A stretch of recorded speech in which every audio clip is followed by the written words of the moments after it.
we're actually going to start on the back. I put this on the front because this is going to be the most important piece of it. You will be referring to this packet throughout the rest of this unit. And we're going to come back to this in a minute. But before we do, I want to give you these notes because they're going to be necessary for us to do what we're going to do in a second. So I want to talk to you guys about end behavior. And I know that you've seen that term before in Algebra 2. Do you guys remember what it means? If you're looking for the end behavior on a graph, what part of the graph are you looking at? Top of the graph, the bottom of the graph, the middle of the graph, the left side, the right side? What part of the graph are you looking at for end behavior? Okay. The left and the right, yeah. Not like the middle of the graph, not the close left and the close right. End behavior describes what's going on if you were to go way off to the left and way off to the right, okay? So our end behavior is what's going on the ends of the graph. What's going on in the middle, we don't care about if we're talking end behavior. So if I asked you what is happening to this graph on its left side as it goes way off to the left, and I'm going to make this a multiple choice option with 3 options. Is it going up towards positive infinity? Is it going down towards negative infinity? Or is it leveling off at a particular value? On the left side, what's it doing? And you can show me with your hand. Is it going up? Is it going down? Or is it leveling off? What are you seeing? Everybody's pointing up. Good job. And what's it doing on the right? What's its right end behavior? Is it heading towards positive infinity, towards negative infinity, or is it leveling off? It's going up. Okay, you guys are really good at this. What about this graph? On the left, is it going up or down or level? Up, and on the right? Oh, look at this. All right, this one's tricky. On the left, what's it doing? This one's leveling off, isn't it? Leveling off. Can you spot the value that's leveling off towards on the left? What y value is it kind of settling into? It's heading towards 2, it looks like. And on the right, same thing. So you guys understand end behavior, right? You get the concept of it. We're just talking about what's happening on the left and what's happening on the right. So I want you to keep that in mind as I show you this notation, okay? Because my students, when they first see this, some of them freak out a little bit. So take a deep breath. It's going to be all right, okay? I'm going to show you this, and then I'm going to translate it for you. And then we're going to practice it so much that eventually you're going to be like, I don't know why I ever thought that was a big deal. Okay? Are you ready? All right. I'm going to talk about the left end behavior for this graph here.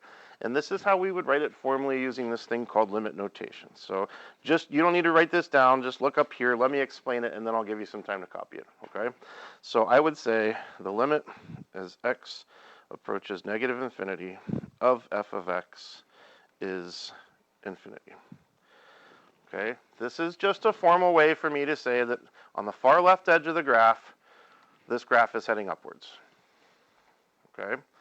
And then that's not all of my end behavior notation. I would also talk about what's going on the right. I would say that the limit as x approaches infinity of f of x equals infinity.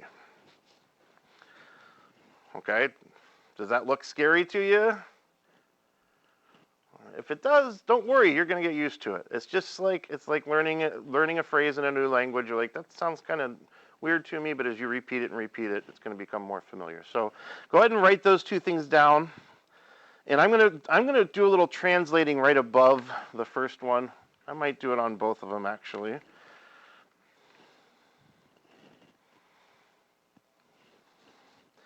By the way, when we do this, the format of this has been decided by the powers that be. So you don't have a lot of leeway, like to put the x and the arrow after the limit. It should come below it. The limit and the x and the arrow should be kind of smaller than the f of x.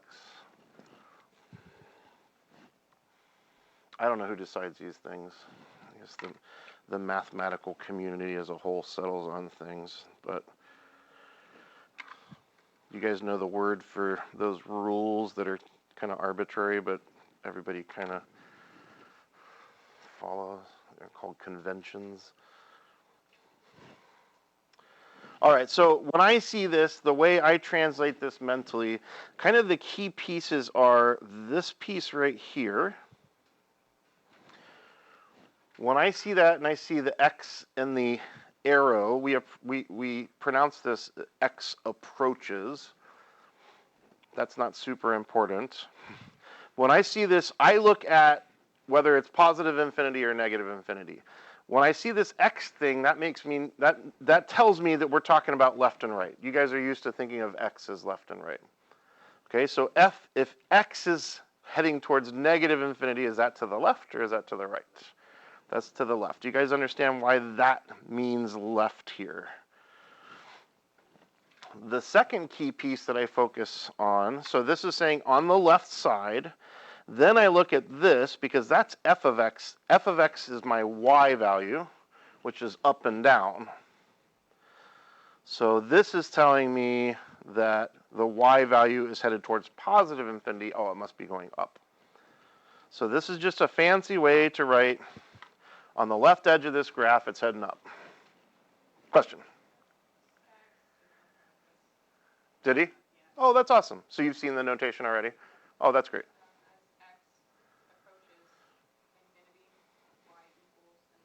Okay. So very similar. Yeah, very similar. So all we're going to do is change it to f of x. Cool. All right. For those who've never seen this before in your life, how are you feeling about it? So again, when I looked at this, I would say, ooh, that's x. X is left and right. X is heading towards a positive value. That must be to the right. So on the right side, this graph is going, let's see, in the y direction, it's going positive, so it's also up. So on the left, it's going up, and on the right, it's going up. What do you think? Let's try one. I would like you guys, if you're feeling confident, go ahead and write it out. If you're a little bit like, then try this for a strategy. One thing that helps me a lot when I start dealing with really complicated stuff. When I say complicated, I'm thinking of like mathematically things like the quadratic formula, where you've got a lot of moving pieces and parts. One of my strategies is to kind of write out the format of something first and then come back and fill in the important details as a second step. So sometimes it helps me to just write the format, the stuff that never changes, and then I'll look at my particular problem and see what do I need to fill into the details. So this would be kind of my boilerplate for end behavior. There's really only two things I need to fill in for each of these. What comes after the x and what comes after the y. All right, so, and it doesn't matter whether you do left or right first. I'm going to do left first. So on the left, x would be going to negative infinity. And then what's the y doing? The y is going up towards positive infinity. On the right, x is getting bigger, y is getting smaller.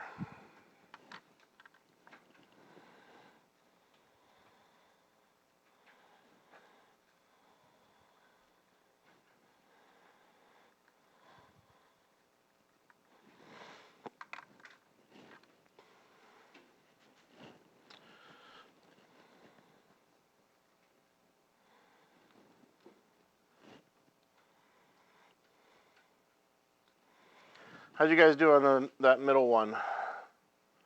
I saw everybody just dove right in and started working on it. That's awesome. That makes me happy. Did you come up with the same thing I did?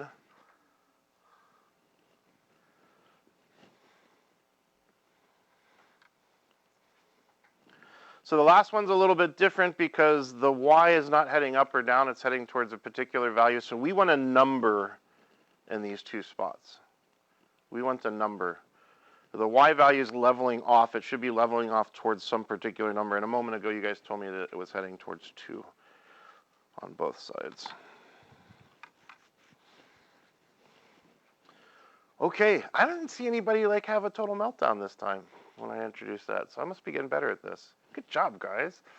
Good job. Sometimes when I teach this, my students are like, what is that?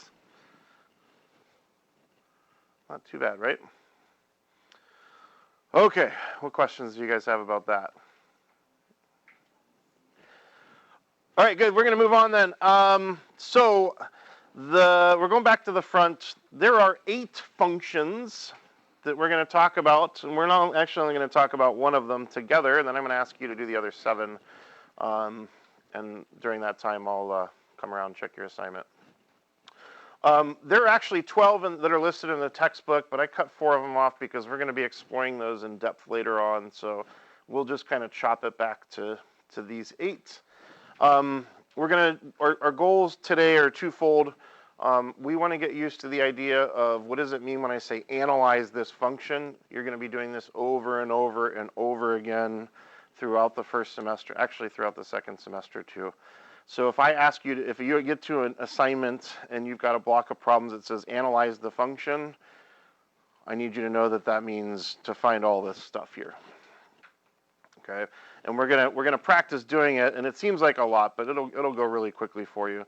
The other point of doing this is that these are our 8 parent functions. Have you guys heard that term before? Parent functions. What do you suppose we're gonna do with these parent functions eventually? Any ideas? We're gonna shift them left and right and up and down. We're gonna stretch them vertically and horizontally. We're gonna flip them over the x-axis and over the y-axis. We're gonna do all that transformation stuff. Do you guys remember doing transformations last year?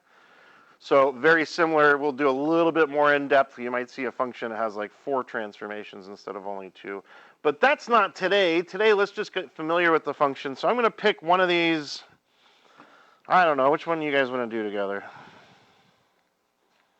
Let's do the cube function. I'm feeling the cube function. F of x equals x to the 3rd. So I need you to know what this graph looks like. I need you to know that it goes through the origin, that on the right side it goes up, on the left side it goes down. It goes through 1, 1 and negative 1, 1, and it kind of makes this sideways FS shape.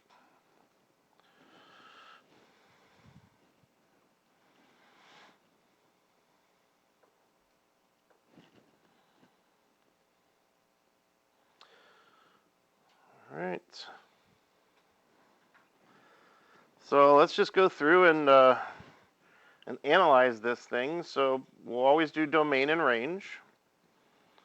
So what's the domain for any polynomial function? Everything. Negative infinity to infinity. So x squared, x to the 3rd, x to the 4th, it's always negative infinity to infinity. It goes to the left and right forever. How about the range for this one? Same? All the y values are on here. Yep, I agree.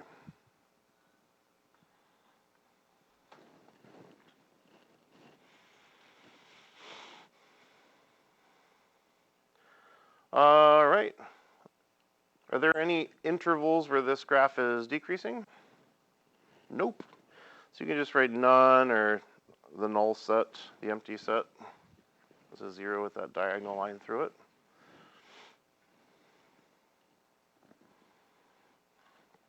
Are there any intervals where it's increasing?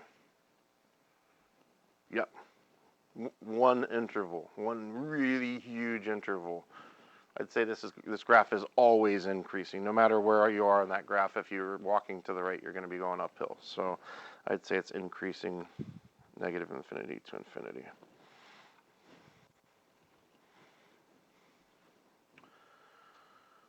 Is there symmetry about the x-axis or the y-axis? No. Do you guys know about rotational symmetry? Do you remember that from geometry? So if it has rotational symmetry about the origin, then we would say about the origin. This one does. So this one's symmetric about the origin. So I'm just going to write origin. So for symmetry, you're either going to write x-axis, y-axis, origin, or none. Is it a continuous function? Yep. No breaks. What about bounded? Bounded above, bounded below? Not bounded at all. So we just say no. So for bounded, you can just write above, below, or I guess bounded would be both. You can just write both. Any local extrema? Do you guys remember that other term I taught you on Wednesday for local extrema? The one that's going to show up on your CWU exam in January if you take that? Turning points. Turning points. Okay? Turning points. Are there any turning points on here? Are there any dips or hills in there? I'd say no. So there's none. If there were, I would go ahead and list them as points. Asymptotes? No. And then end behavior. Ooh, we get a chance to practice our limit notation. Let's do it.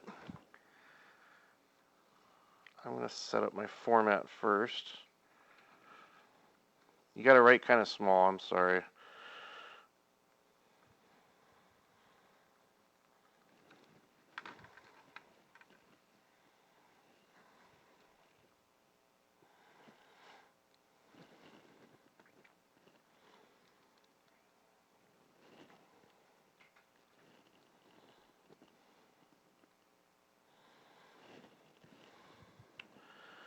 So I'm going to do left and then right. On the left, it's going down. On the right, it's going up.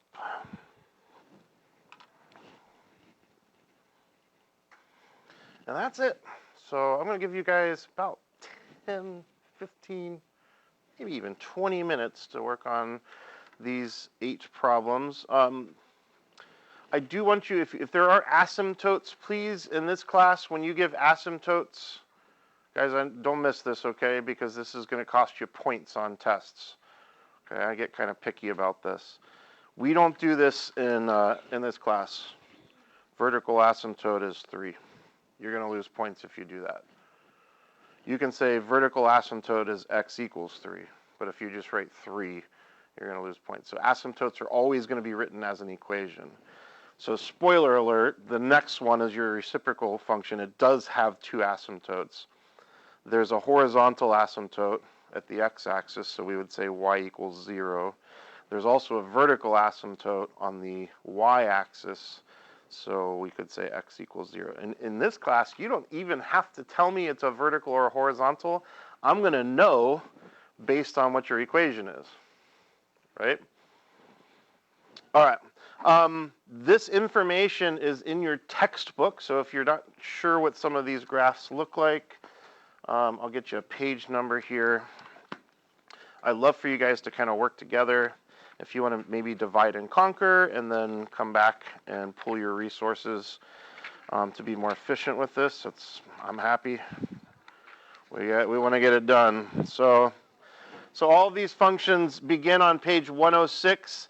It doesn't do the full analysis, but it does tell you what it's called and gives you some important notes about it. There are some on here that are not on your paper because we will be exploring them plenty of detail later on. Okay? Go ahead and do that. If you could keep your assignment somewhere close by so I can check that off here, I'd appreciate it. So the last thing we need to talk about today is piecewise-defined functions, and these are some wacky-looking equations, and they're going to have some wacky-looking graphs. Do you guys know what a chimera is? It's a Greek mythological creature that's got like the head of a lion, and its tail is a snake, and I think there's like a goat's head sticking out on it someplace. It's like a bunch of animals stitched together. And that's what these are. These functions are a bunch of pieces of other functions, and then we stitch them together to make some weird-looking mythological creature. So I'm going to walk you through how to do this. I'm going to use a pencil on this to do my scratch graph, and then I'll make a nicer version of it here. So what I need you to know is that when you see something that looks like this, that piece goes together. What I'm going to do is I'm actually going to sketch the graph of y equals x squared. I'm going to sketch it on this portion, but I'm going to do it really lightly. If I were doing this on an assignment, I would do it really lightly. and then I come back and erase some stuff later on. We're actually going to do two different versions here, but so you should know what y equals x squared looks like. It goes through the origin, it goes through 1, 1 and negative 1, 1, and it's got that fun U shape. Actually, I think we can do a little bit better. Goes through 2 comma what? 2 comma, what's 2 squared? 2 comma 4. All right, let's get some good points on here. All right. So there's my x squared.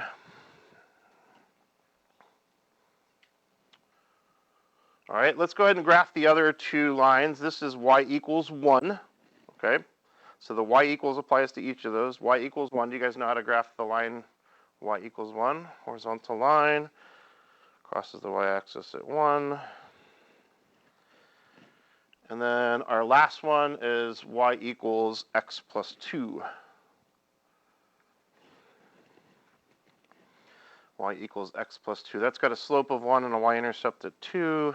So I'll mark my points here and then draw my line.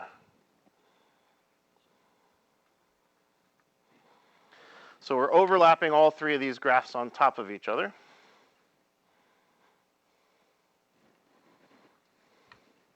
And we were just looking at the part after the f of x equals, okay? Any questions up to here? All right, so this is, we've got all 3, the full animals for our 3 animals, but if we're trying to make a chimera, we need to start chopping pieces off of them so that we can just stick parts of them together. We're not keeping the whole lion, we're only keeping its head, okay? And this part over here tells you what part to chop off and what part to keep. So for this x squared, that's our parabola here, we only want to keep the portion of that graph where x is greater than 1. So it sometimes helps me to have another piece of paper handy for this. Where is x greater than 1? So I'm sorry? Less than 1. If x is less than 1, thank you. If x is less than 1, we're only going to keep, here's 1x, we're only going to keep that part of my parabola. Okay? And am I going to include this point where x is equal to 1?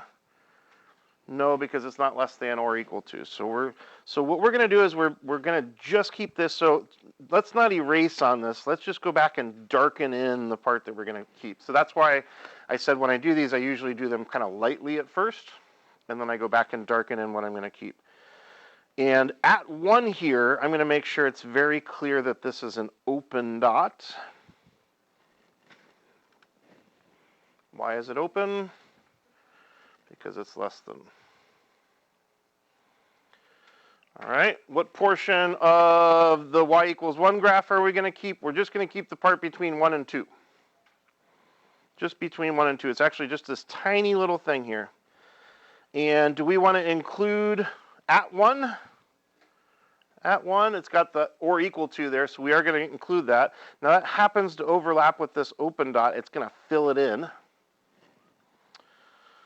And then are we going to include it at 2? The answer is no. That's going to be a hollow. And then what portion are we going to keep of x plus 2? We're just going to keep the part of it where x is bigger than 2. So covering out everything else up, we're just keeping this portion of it. And we're going to include 2 because of the or equal to. So I'll make sure it's very clear that that's a closed dot there. If I were doing this on assignment, then I'd just come back and erase my light scratch work. Since this is our notes, I'm going to go ahead and copy over just the pieces that we're keeping. The information down at the bottom here is not as important. It's not going to be asking you to do that in our assignment. We're kind of running short on time, so if we run out, as long as you're able to graph these things, you've got the idea of how the graphs work, then you'll be able to complete the assignment. Most of the ones in the assignment, you're going to be graphing them, and they're only going to be 2 parts to it instead of 3. So the idea of a piecewise defined function is we're gonna have multiple functions Go ahead and sketch all of them on the same graph, and then look at what we're going to chop off and what we're going to keep over here. Any questions about that? Okay. We have a little time, so let's talk about this down here. If I asked you to find f of -4 on a graph, do you guys know how to find points on a graph? Let's do f of 1. We can actually see that. If I gave you this graph here and I asked you to find f of 1, you feel comfortable doing that? I'm providing you with an x value of 1, and I'm asking you to find the y value. Can you find a point on this graph that has an x value of 1?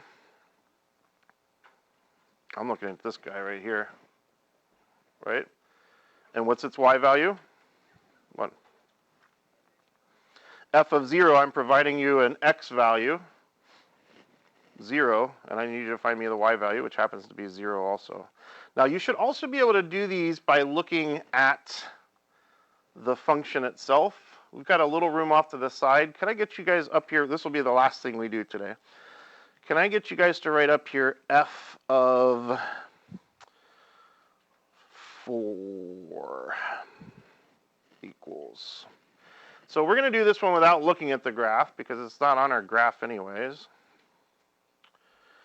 We're going to look at this equation.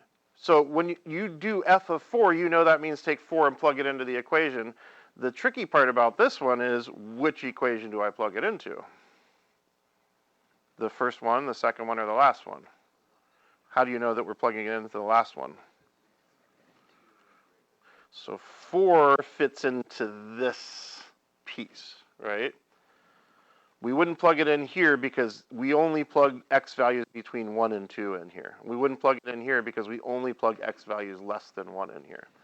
So we just need to plug it into the correct one. We got to look at that number and ask ourselves, does 4 belong to this region or this region or this region? Does that make sense?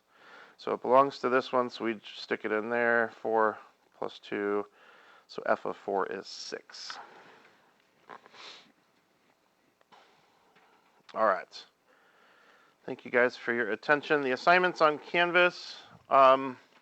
I did not provide super detailed description